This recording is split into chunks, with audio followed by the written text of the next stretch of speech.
Hey, good morning all. Andrew Wilrich, U.S. Investment Recovery Coordinator for ExxonMobil. I'll be introducing the next presenter. Following Megan's presentation on how to develop and win with your business plan, André Alves with ADM will share with us how you can sustain your investment recovery success. André Alves is currently the Director of Inventory and Asset Redeployment at ADM. 7 years ago, he was relocated from Brazil to the U.S. to help design and execute the ADM Global Spare Parts Inventory Strategy, and today he works at ADM's North American headquarters in Decatur, Illinois. During his career, he was able to collect experiences among priceless relationships with outstanding professionals from various companies. He played several roles on operations, inventory, IT, procurement, and now investment recovery. André is an economist who believes that cooperation drives more value than competition. And during his master's degree on ethics and politics, he understood that the transformation is something that concerns to all, and there's no escape from that. Change is the only constant. Please help to welcome André to the stage.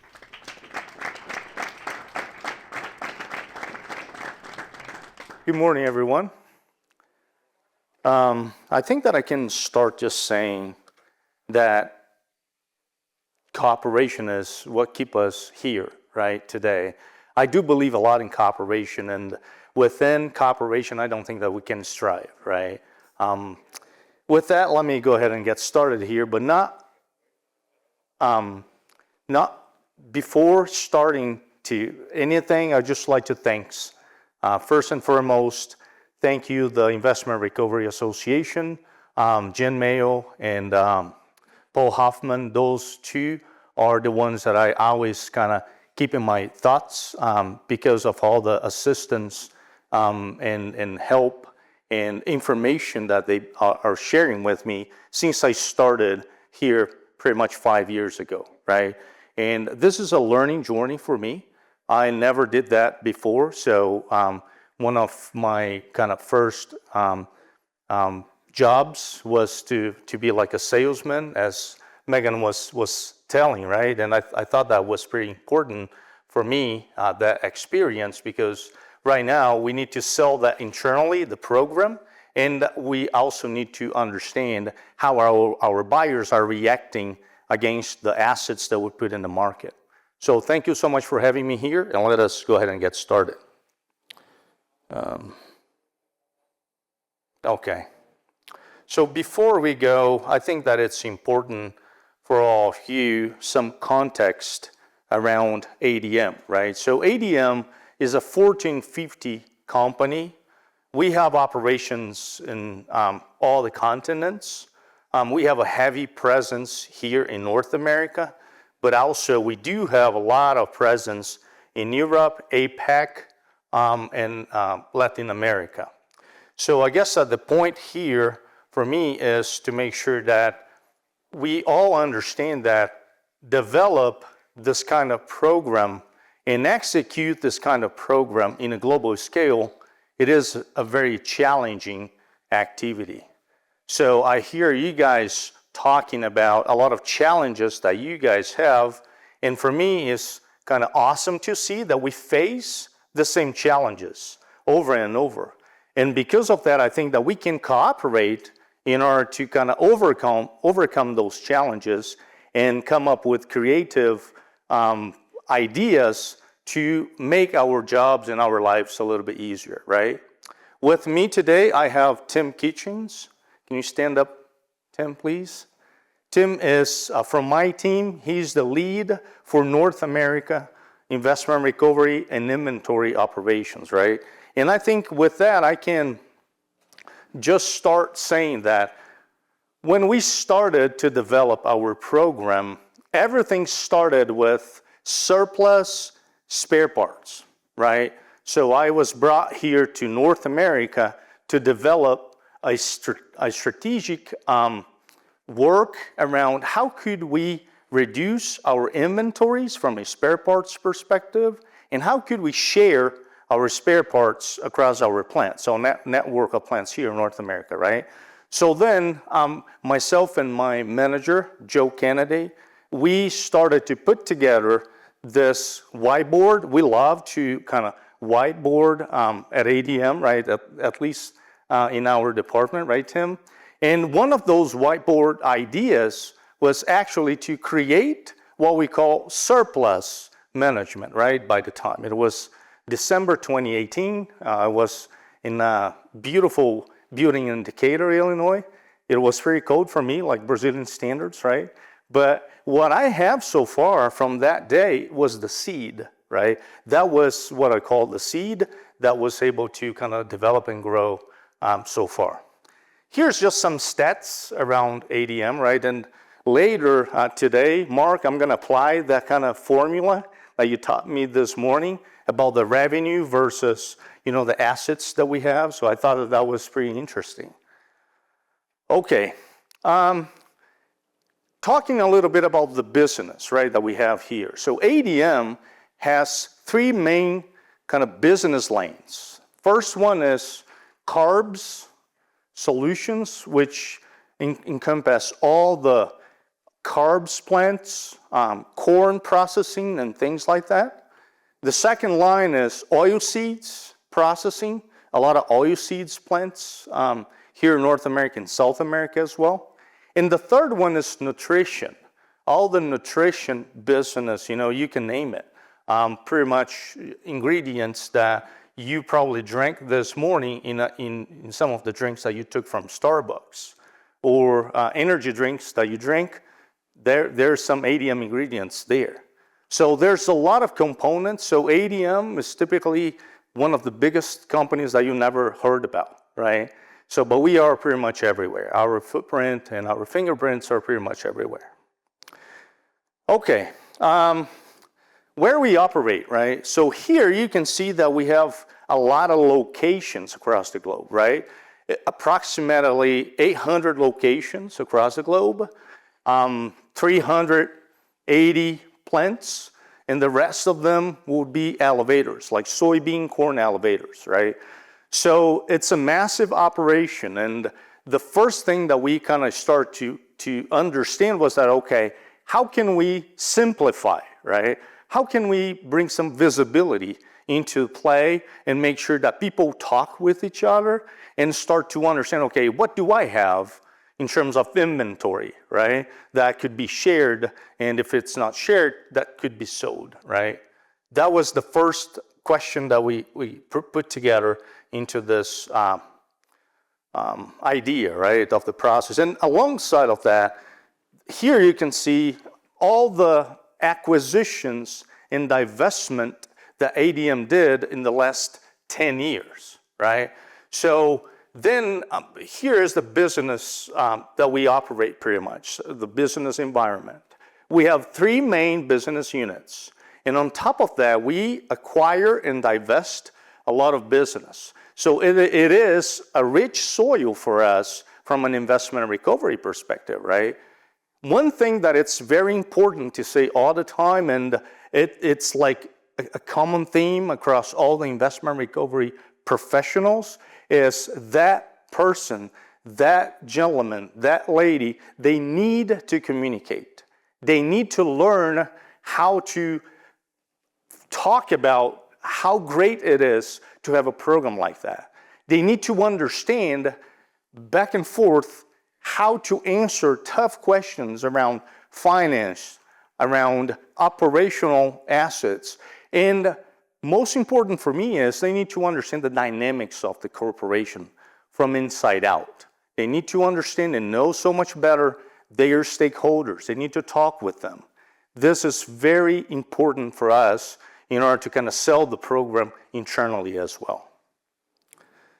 All right, so then talking specifically about the program, right?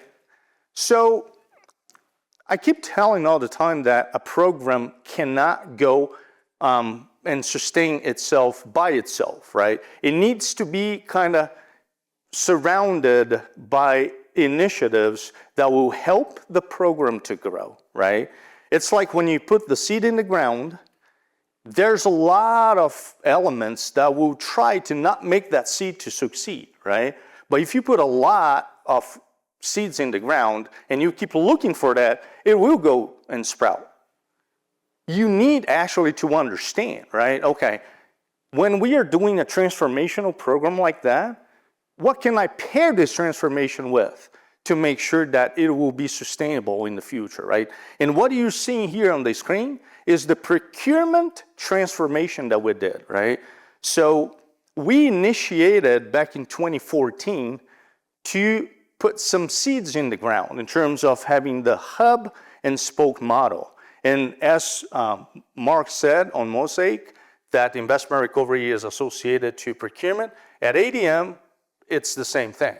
So procurement is the one kind of leading the investment recovery program as well. And because we had this enabler, that is all the hub and spoke buyers reporting towards my boss, Joe Kennedy, he is able to help me drive this strategy to the bottom of the organization because we have a lot of buyers located in a lot of plants, right? So those are the first kind of line of defense for us, and those are the ones that help us talk about the program all the time. Communication is very important. So our first strategy was grassroots communication. So instead of massive emails, instead of sending messages here and there, we schedule calls with all the plant managers, all the plant supervisors. We went in plant visits and we spoke about the program. And people were like, okay, what is in there for me? So I was kind of remembering my conversations with senior leadership, and we are hearing a lot about movies, right? Those 2 days. And people are like correlating a lot, right? Movies with the presentation. I was thinking about one reference movie that my senior leader, the senior vice president that is over procurement, in one of my conversations with him, he said, hey, Andre, have you ever heard about that movie, Jerry Maguire? I said, no. And he was like, okay, you're going to watch that and you're going to remember me. Show me the money, right? That's what I want to see. Show me the money. And I think that this is something that we need to understand. Okay, what is in the minds of your EC level executives, right? What is their expectation? What is your CFO expectation? And what is your plant manager expectation? Sometimes, most of the times, better saying based on our experience, those expectations are not in sync. Plant managers want something, and the financial leaders want something else. So you are in the middle, trying to translate this language from the corporate finance team and the plant operational team. All right? Okay. So as soon as we started, we kind of put together those types of slides, and I kind of recovered this from the first presentation we did here 2-3 years ago. And it is, again, about communication. Your stakeholders, the people that use the program, needs to understand why the program is in there. And it needs to be easy for them, palatable, easy to digest, right? What is the program for them? An easy way to broadcast surplus inventories and to sell surplus inventories. That's it. Our main goal was not about selling assets, was not about making everything more efficient. Those were side effects. Our main goal was to improve the communication among the plants. So think about a network of 800 facilities that did not speak with each other. So they can do things very good in a silo. But if we connect them, if we start to make those connections a valuable thing for everybody that is in there, game will be changed. And this was our goal, and this is our goal since the beginning. All right? Okay. In terms of the process, again, easy and pretty simple. Only 4 steps: collect, transfer, sell, and deliver. So the same 4 steps works for all the locations across the globe, okay? Of course, because of some components that we have, like in Brazil, we do need to have what we call nota fiscal, which is a fiscal document that every time that a truck is leaving the plant with the asset or vice versa coming, they need to have this document. So I need to incorporate into all the Brazilian sites this step, but this is something that it's built on the ADP that we call internally, which is the procedure only for Brazilian plants. When they get educated on the program, only 4 steps they need to remember. And what is in there for each of those operational guys? Pretty much all the engineers, plant engineers and plant supervisors and plant managers, they work with us on the first 2 steps, collect and transfer. So those guys are the ones identifying the assets on the plant, right? They are the ones day in, day out going to the plant, and they are communicating back with us, right?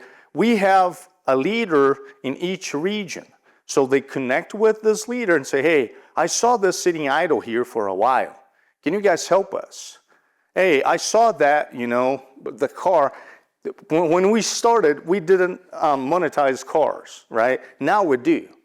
Because the leadership in the region, at least in South America, they realized that we could make an impact for them. They were doing in a silo.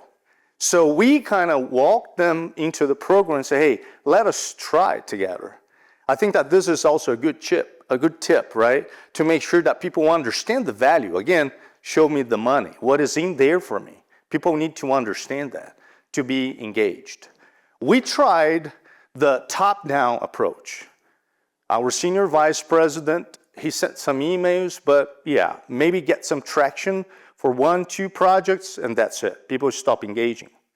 The best approach that we kind of saw so far is the bottom up. When we convince, because we show them facts, one plant manager that the program works. They talk, right? We talk with each other, right? When something works for me, I say, hey, I tried this and it was pretty good. Hey, I tried that, doesn't work. We talk. Plant managers talk. Plant supervisors talk. But this strategy takes more time. So what we did was a hybrid strategy. We started to kind of communicate the program to the top of the organization with all the reports and sustainability. I'm going to show some slides for you guys. But also, I'm a plant guy. I started my career as a clerk in the warehouse, right? So I know how to kind of move myself into this plant environment. So I called some of my friends and said, hey, I need some help.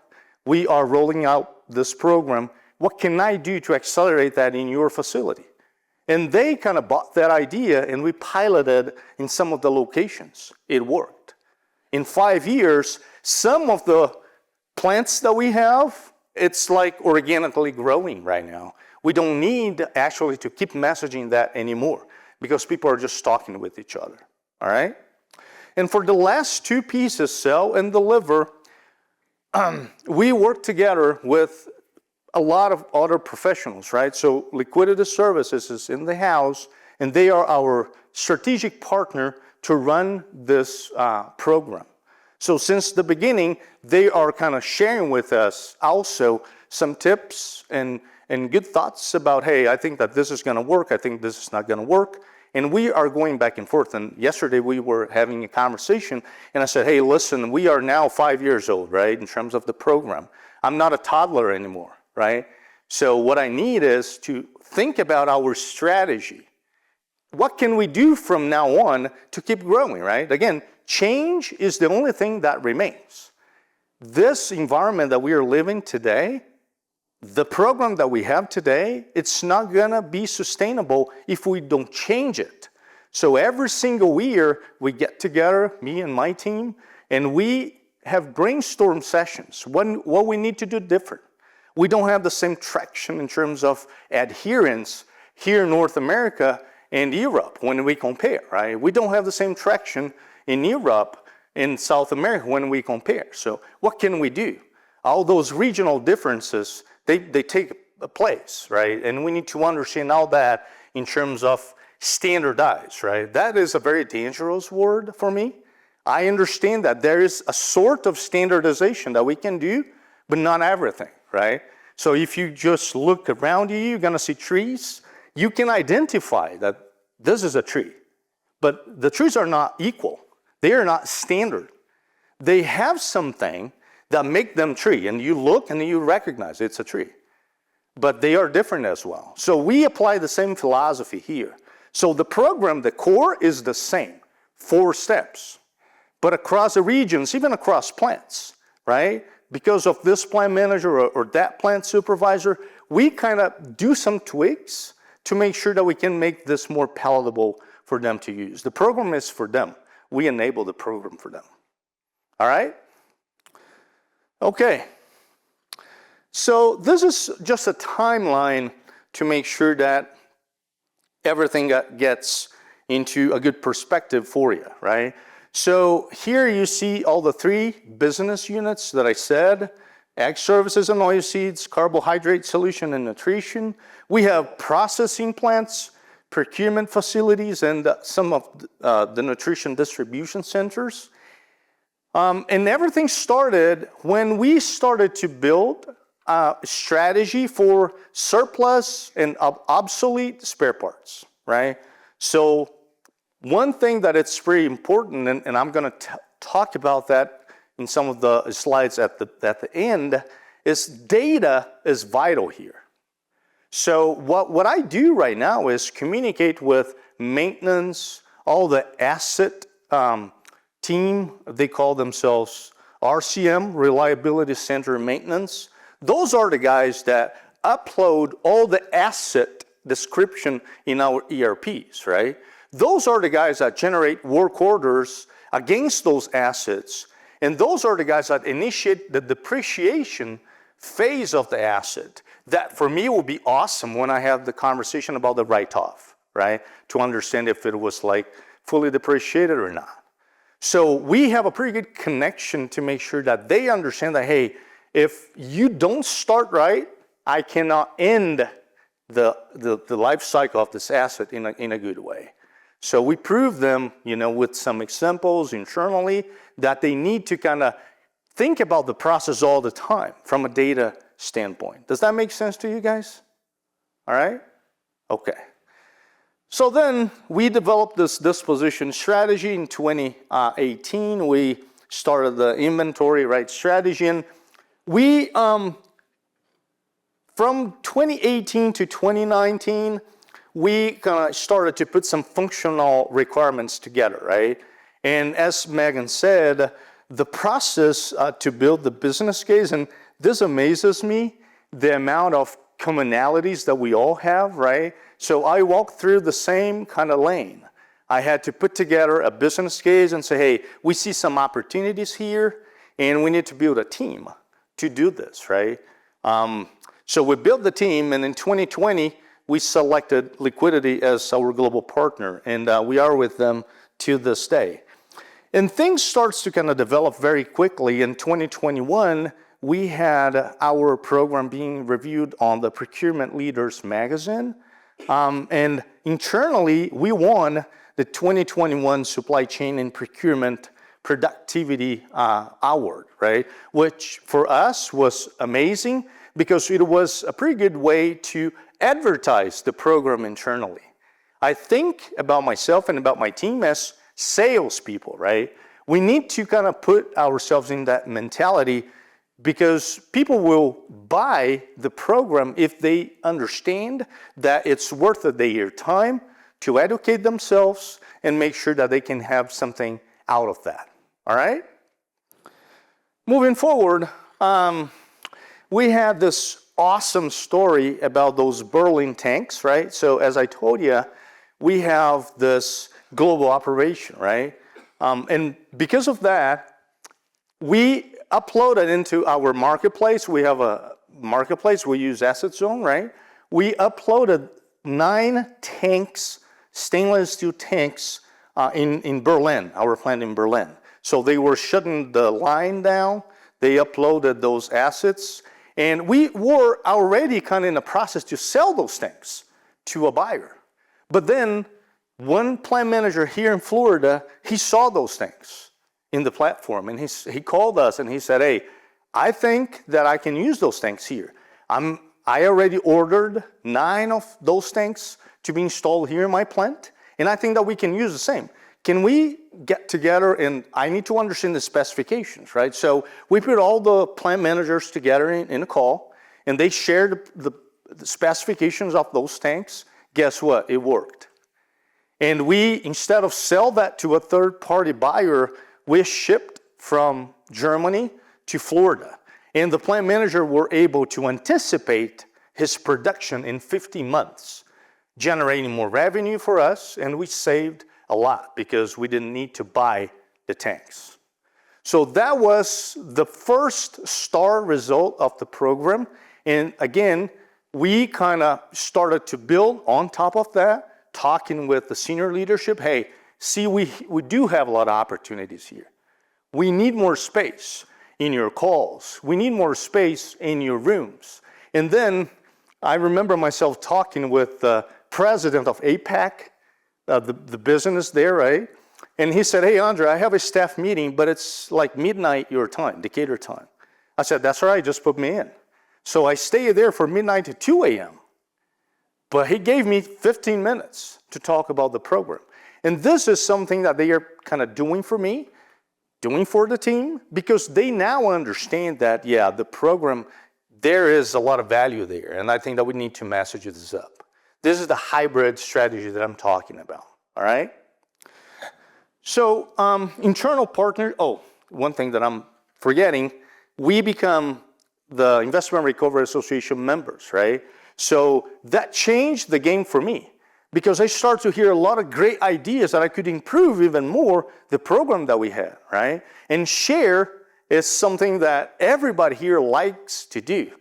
I was kind of skeptical, say, okay, should I ask, this question, or is that like a sensitive topic? But every time that I ask the question, I got an answer back. And people start to also ask me things. And I was feeling great because I had great answers to share as well. And we started to grow together because by the end of the day, this is all about sustainability also for me, right? And if we do a good job here, we're gonna leave a better planet to our children's and grandchildren's and so on and so forth. Anyway, so the internal partnerships also played played in a great way for us as well. So one thing that we did was partnership with internal audit, for example, right? So internal audit goes everywhere, right? All the plants. So we got together and we put a template, and every time that an internal auditor found something sitting idle in a plant, they kind of sent messages to us. And we had a report from internal audit just to talk with the plant manager saying, hey, internal audit found some idleness in your plant.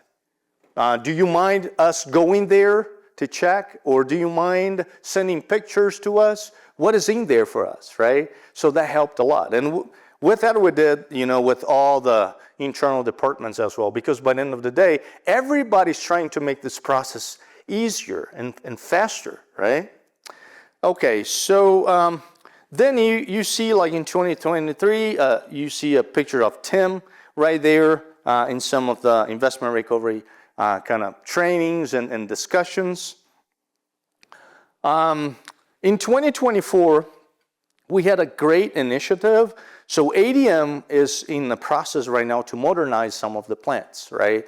So we now have a centralized warehouse in Decatur with all the automation equipment that they are removing from those plants, replacing with new automation equipment. And we centralized everything in Decatur. So now we have this kind of centralized warehouse. And the last thing that I was going to talk about is that in 2023 and 2024, we were recognized by the sustainability team at ADM, and we were reported also in their global report of sustainability because we are now helping them with one of the metrics that we have, that is remove the waste in the landfill, and also supporting them with a Scope 3 CO2 emissions, right? Which for us was an awesome award, right? And sustainability and circular economy is ingrained in everything that we kind of think, right? This is like non-negotiable items for us. All right? So let me move a little bit and talk about finance, right? So those numbers are very important. And when I kind of spoke with Jane about this presentation, I was like, Jane, for me, it will be amazing because we're going to hit in 2025 the 70 million mark. Remember, Jane, that I told you that? And here you can see the process, right? Of course, we have a lot of fluctuations.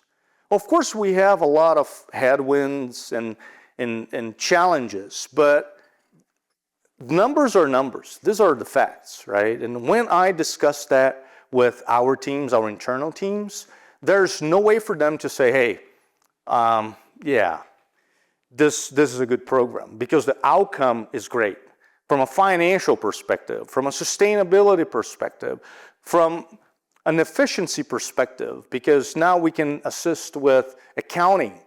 All the assets get proper accounted, right, when we sell. All the documentation are being filled by the team. Everything is working, right? Do we have space to grow? Of course.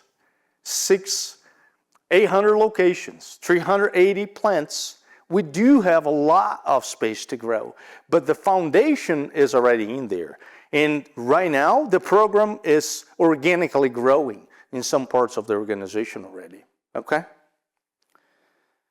All right, so those are some success stories that I would like to share with you. So things that kind of got my attention is we work with pretty much everything, right? We started with spare parts, the obsolete spare parts and surplus spare parts. Then we got expanded for, all sorts of equipment that you can think in a plant. And we have the tanks right there. And one thing that we do is what we call treasure hunts, right? So we got some taps from some engineers in the plant saying, hey, here we have a big plant, and we have a lot of assets in the backyard, right? They call it boneyard. Thank you so much for that. Yeah, some of the terminology is not very familiar to me yet, but they have a lot of things sitting there, right? Say, hey, can you come and help us clean it up, identify what we have, and do something about that? Of course we can. So then we send people there and we help them with that task, right? And with that, we get a lot of scrap value, and also we clean the space and report everything back to the sustainability people. All right. I think that this one is also kind of important to mention, right? What I do is I build specific decks for specific audiences, right? So when I talk with a plant manager, I use one deck. When I talk with a financial manager, I use another deck, and so on and so forth. The language must be adapted according to the audience, right? Because with that, you can make sure to engage those people in things that they are must aware of, all right?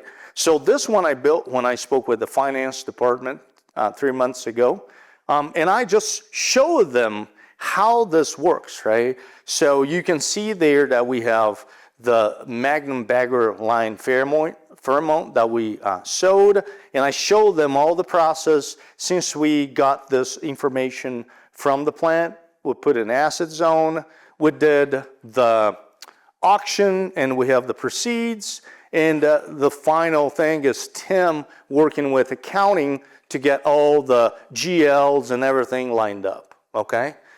And same thing with the transference, right? So this one was a great example. When we call transfers, or we always are talking about cost avoidance, right? And this one was awesome because, so I worked 10 years in this plant in Rondonópolis in Brazil. So this shirt is from Rondonópolis, from the Performance Excellence Group, so they gave that to me. And I remember to see this boiler. It was an old boiler sitting in the middle of the plant. Nobody was kind of touching the boiler because it was too expensive to disassemble. So we found a buyer for this boiler. He paid like $2,000.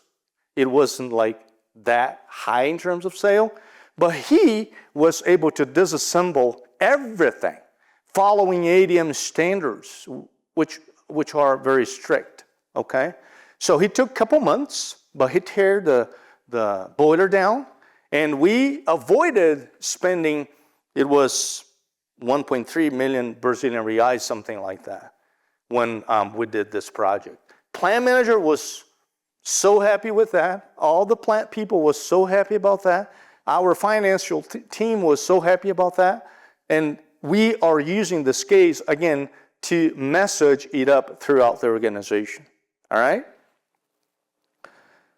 Okay, this is another great example, and I am very visual, okay? So if I don't see things, for me, it's pretty easy for me to kind of forget. It's very hard to learn when I'm not seeing, right? So what I ask from the team is, yeah, but like Megan, take pictures. Every time that you engage with somebody, that you see an asset, take pictures. Doesn't matter. Then we can build things like that and make sure that people understand, okay, here's what we had and here's what we have now, right?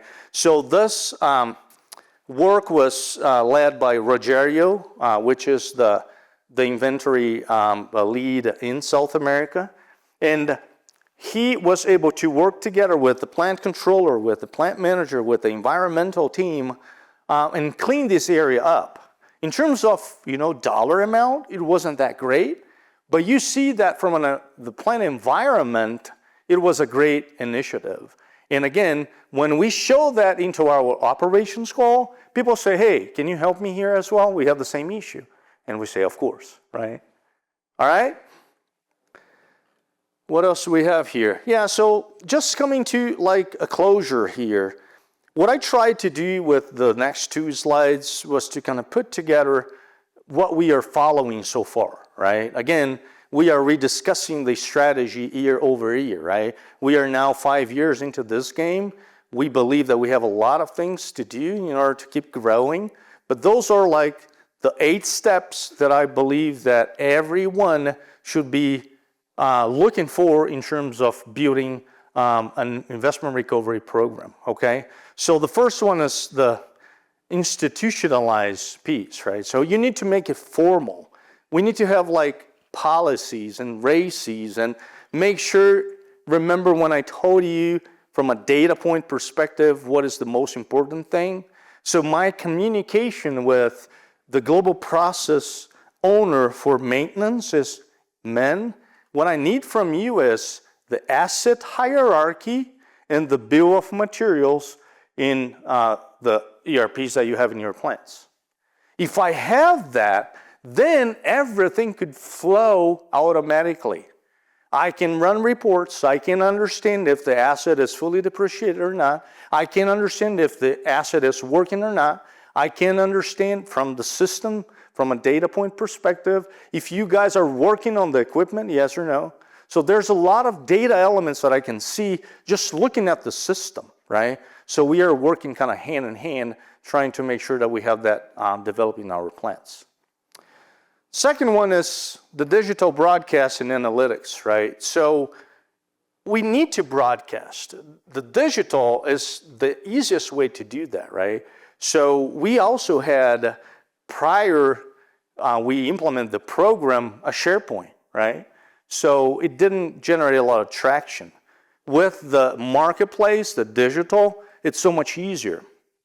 People log in and see what we have and interact with that, right? So that is the second step.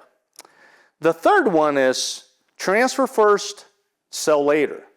So we realized that, it seems pretty obvious, but it is important to make sure that the finance team understand the value of the cost avoidance, right? It's awesome when we have a check and say, hey, here's a revenue, right, that we are bringing. But it's even better from a financial perspective to tell them, hey, we are not spending all this cash. We are avoiding all this spend, right? And we have some financial metrics to show them, hey, because we saved this, you can have cost of capital X. You can do so much more redirecting this money to another projects, things like that. So again, we kind of adjust the narrative, we adjust the content based on the audience. The fourth one is category and geographic expansion, right? As I said, we started monetizing and transferring spare parts, and we started to grow.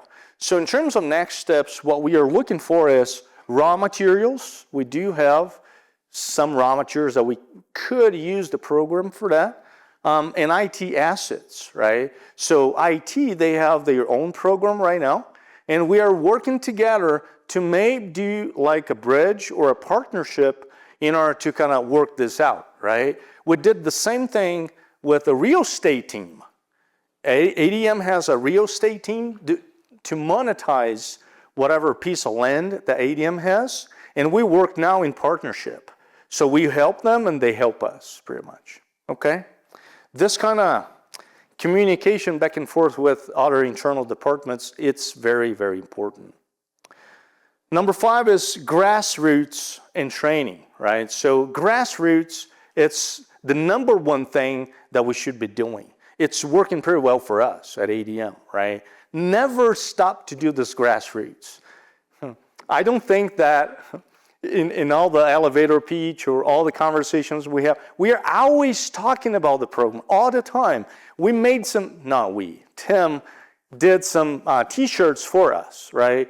Like investment recovery, Top Gun, and a lot of nice things. And we wear that eventually. And people see us kind of walk, what is this? And people kind of ask a lot about that. So we have some sort of campaigns internally to make sure that the program is being communicated out, okay?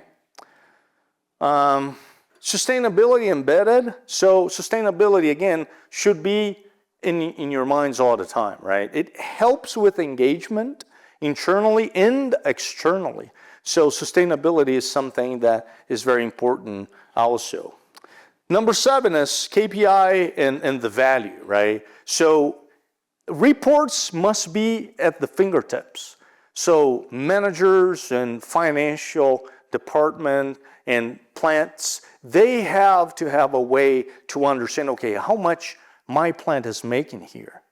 How many assets are we transferring? So it should be easy for people to ingest this data, right?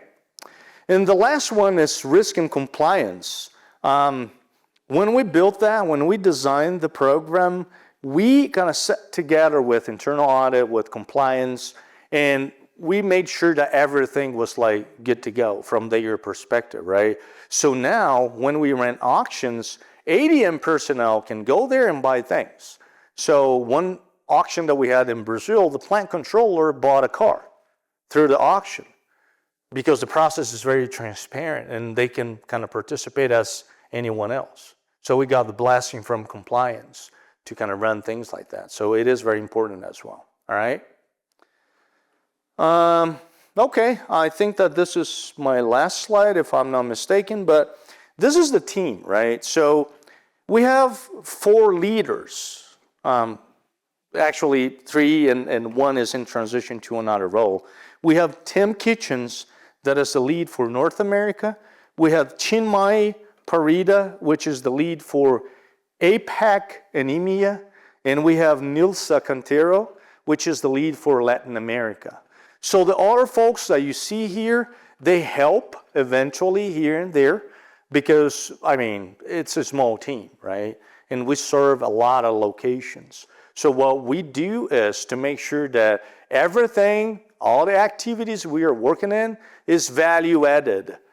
Everything that is non-value added, hey, I'm just approving this or I need to send this email, why we are doing this, right? So we need to make sure that we can invest our time in things that will kind of get some returns for us, all right?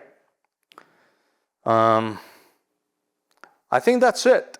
Thank you so much for having me, and let's open up for some questions if we have some. Thank you. Hi, I had a great presentation. Thank you very much. I had a question in reference to those tanks that went from Berlin to Florida that were redeployed internally. Okay. Isn't there a cost associated with shipping them, and who assumed the cost for the shipping in that arrangement? Yeah, great question. Thank you so much. Yes, there are a lot of costs associated to that.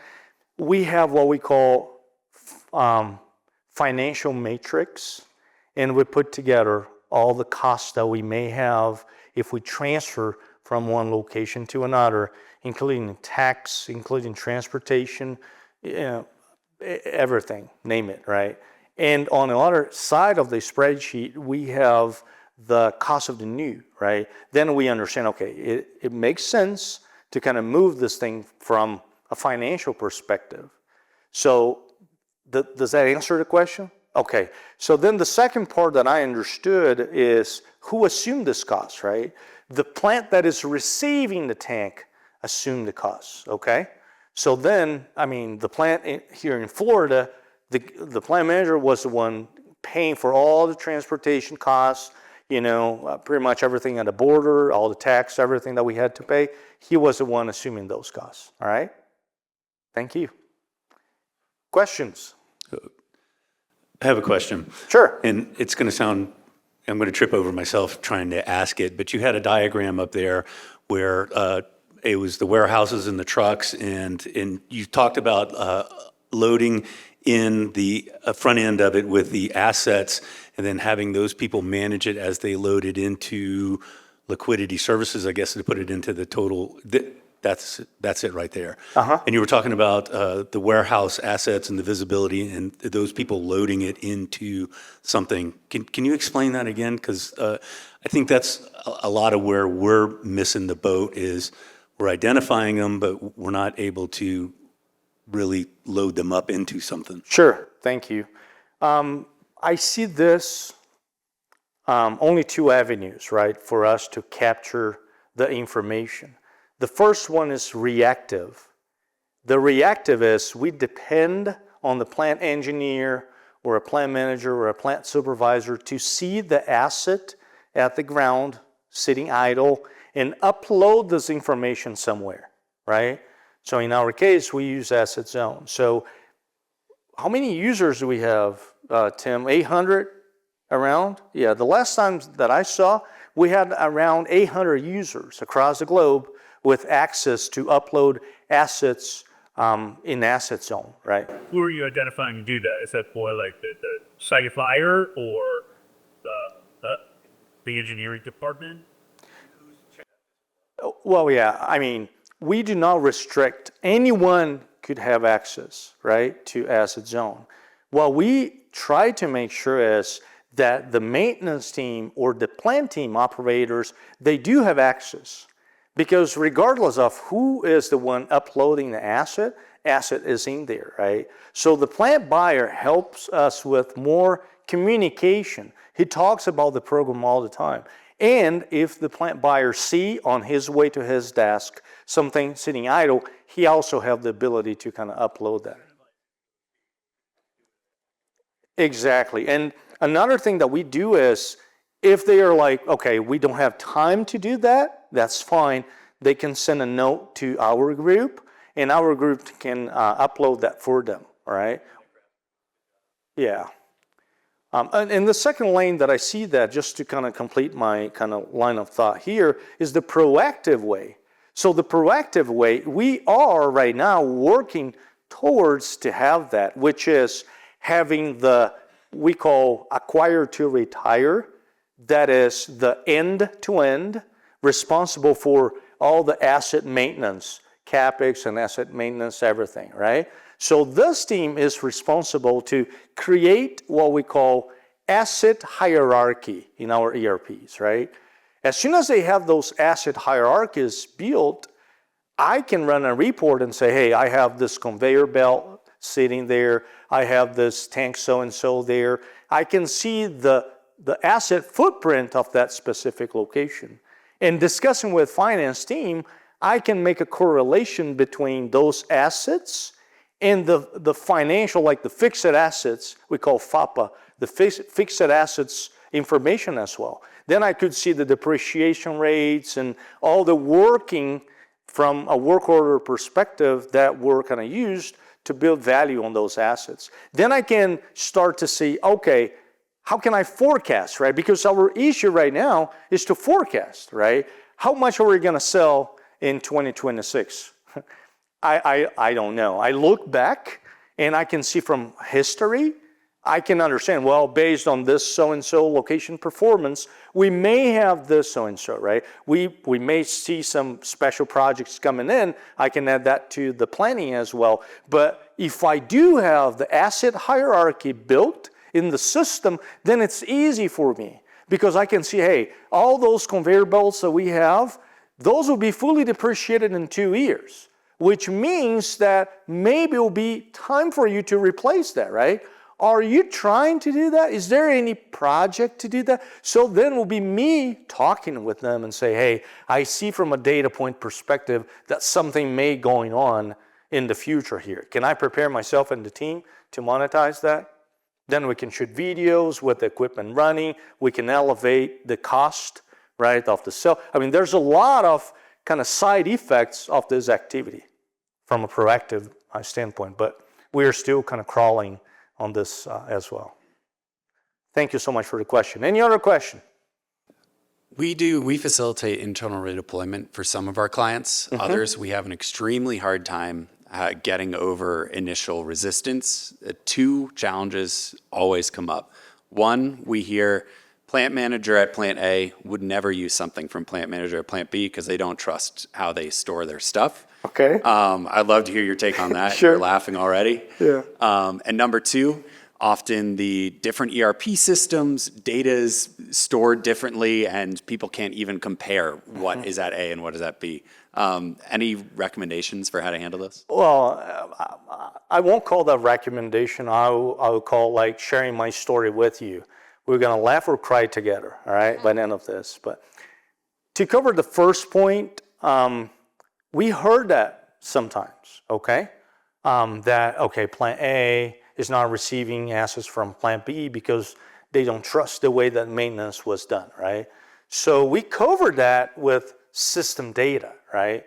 So in some regions, we have a pretty good coverage in terms of ERPs. I mean, plants using the same ERP. So we have some records of maintenance from plant A and from plant B, and we can go easily and say, hey, yeah, that's a fair concern, but look here, all the work orders that, plant B did on this asset, so it seems to be in a good shape. That is like the way that I use kind of start to break this ice, okay? The second kind of argument that we use is, okay, we understand that. Can you at least inspect the asset, right? Can you send somebody over, or the plant manager or the plant maintenance people can send you some specs on that, and you can actually check if this will be a good fit or no for you, right? And the third thing that we use is that hybrid strategy that I told you, because by the end of the day, all the plant managers rolls up to one guy, right? And this one guy is my guy. So I kind of presented the program to him already. He already know me. He calls me by name, sometimes by names, but it's like that. That's another conversation, right? But this guy understands what I'm trying to do. And when I have something like this, I say, okay, in my reports to this guy and say, hey, we had an opportunity here to redeploy this asset from plant A to plant B, and we weren't successful because of the, plant A and plant B managers. So can you help me address that in the future? This guy helps me address that with an email, right? Okay, does that answer the question? Perfect, thank you so much. Any other questions? Andre, thank you so much. Thank you. It's great. Appreciate it.